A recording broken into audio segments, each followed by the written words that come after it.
Sanibonani babukeli emakhaya, I'm Luanda Tsikedi and you are watching uMkhonto Wesizwe Updates channel. Former Western Cape Judge President and current MK Party's leader in Parliament, Dr. John Hlophe, has been in the news a lot lately after he was elected to serve in the Judiciary Service Commission. This has split the Parliament in half, as some don't believe that he is the right candidate for the job. The argument made by the DA is that he has lost his status as a judge of the High Court as a consequence of a finding of gross misconduct. But what confuses me is that Dr. John Hlophe will not be sitting in the JSC as a member of the legal profession, but just as a politician, only with a PhD level of legal knowledge. Nothing in the law or even the Constitution prohibits Dr. Hlophe from representing Parliament in the JSC. Our political system allows Dr. Hlophe to be nominated by his party to serve on the JSC. The question is, what are they so afraid of in Dr. Hlophe serving in the JSC? I mean, there are about 20 other commissioners.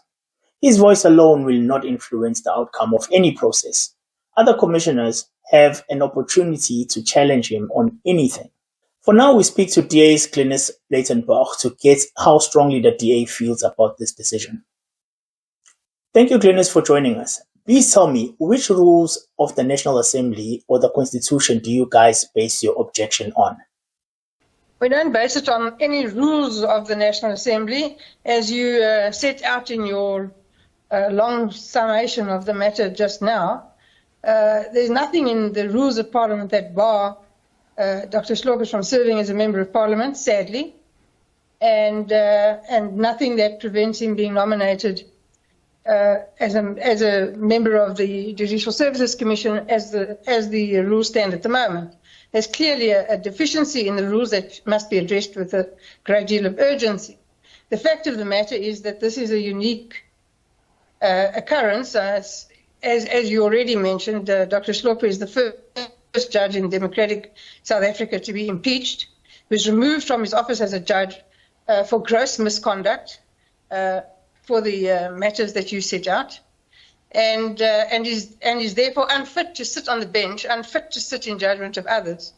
And he was found guilty of gross misconduct by the Judicial Services Commission. Mm-hmm. That is their job, part of their job. And he was impeached by Parliament as a result. The members of Parliament agreed that his conduct was so beyond the pale that he should be impeached, and he was. Mm-hmm.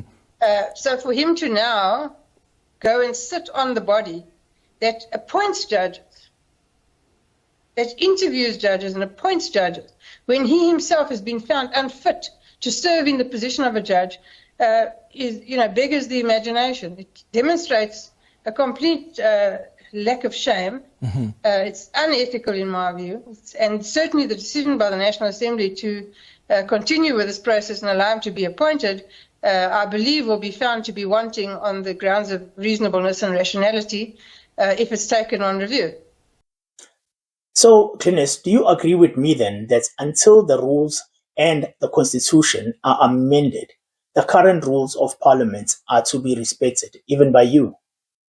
Certainly, those rules must be respected in all instances. One would expect a responsible political party to act reasonably and rationally, but I emphasize responsible.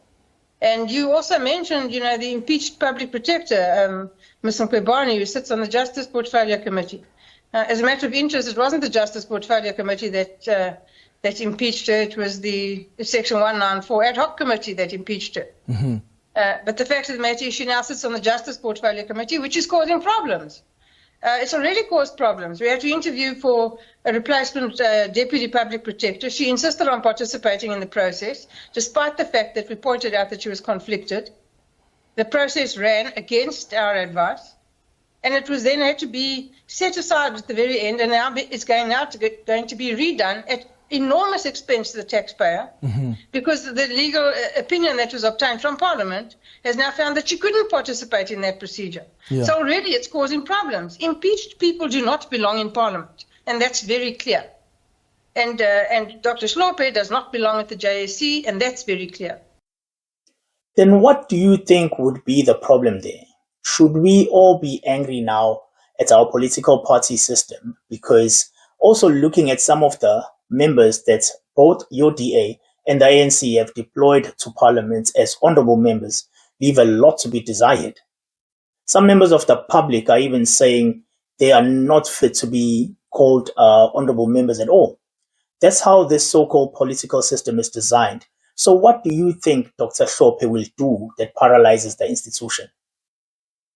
Well, apart from it being morally and ethically offensive, and that the situation is deeply repugnant, the fact of the matter is that applicants are entitled to ask any one of the members to recuse themselves if they believe they are not going to be objective. Yeah. And applicants will unquestionably request Dr. Hlophe to recuse himself. Huh? On what basis will they make to appeal for him to recuse himself? Oh, because he's not fit and proper to sit there in their view, and in mine either. And the fact that he's there is irrational and unreasonable, and therefore offends the administrative functions of the National Assembly. And if they do ask him to recuse himself and he refuses, then that will be the subject of litigation.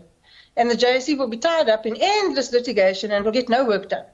That is, of course, the whole objective here, is to render the JSC unfunctionable, render the JSC unable to carry out its functions, one, because he has an axe to grind with the JSC, and two, because it's MK's stated objective in their election manifesto that they wish to overthrow the Constitution, have it set aside and run the country as a parliamentary governing model, the same type of governing model that we had before 1994, and we all know what happened then.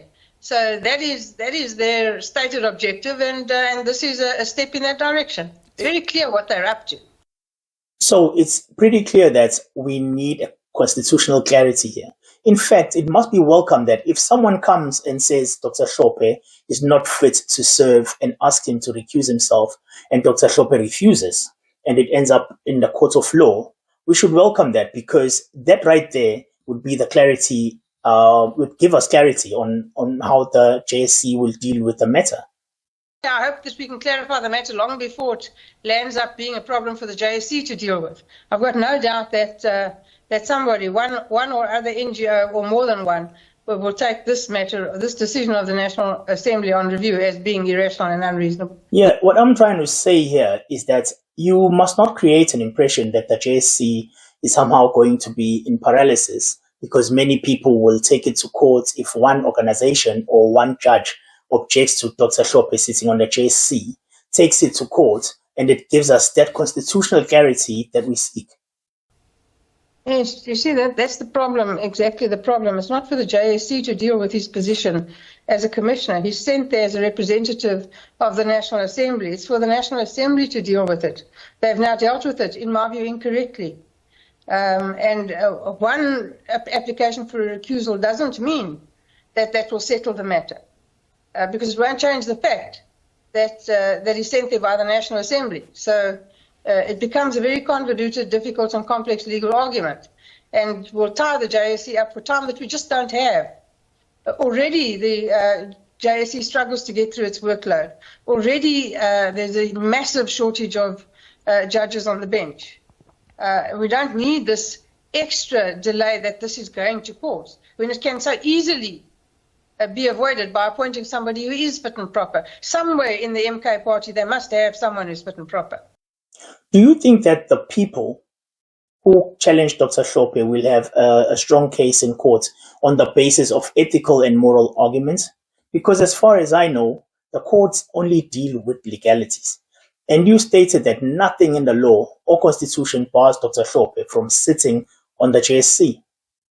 No, I said nothing in the law prevents him from sitting as a member of the National Assembly, and therefore nothing prevents them from nominating him. I do not agree that there's nothing preventing him from being successfully appointed to the JSC. Our argument is, and has been, and always will be, that the decision to send him there is unreasonable and irrational, and therefore will fail the test. So now, please make me understand what you're basing that on. Is it based on Section 165 of the Constitution? Yes, that too. What does it say exactly? I don't have the Constitution in front of me, and I can't quote sections of it verbatim. The fact of the matter is that the National Assembly's actions in this type of instance, where it's an administrative action, are required to act in a rational and reasonable fashion. That's been decided by the courts many times before in many decisions. And so that is a requirement. And if the National Assembly fails to act reasonably or rationally, then we will be held accountable. So I'm quite sure that by tomorrow morning, some NGO will file papers taking the National Assembly's decision on review. And then we'll see whether we've acted rationally or reasonably, and I don't think we have. Okay, thank you very much, Glyniss. Thank you. We'll leave it right there for today. That was DA's spokesperson on justice and constitutional development, Glyniss Breytenbach. Well, we can all see that DA boardroom lead. Ngokukhethwa Dr. Hlophe to serve on the JSC. Ukuthi yini laba isabayo? Ayi nathi asazi. On the other hand, the MK party was firm on their stance that there is nothing, no law that prohibits Dr. Hlophe from serving in the JSC. The attempt to erode the will of the people by dictating to the MKP which of its preferred candidates are to be designated to the JSC is constitutionally repulsive. The EFF is also in one voice with the MK party. Let's respect the fact that a certain number of people in South Africa have voted for uMkhonto as a party and have designated Dr. Hlophe to become a member of parliament. Well, that's it from us for today. As you know, I always remind you guys to do the right thing and press that subscribe button, like this video, and share the video link with your friends and family. Well, that's it from us. Signing out.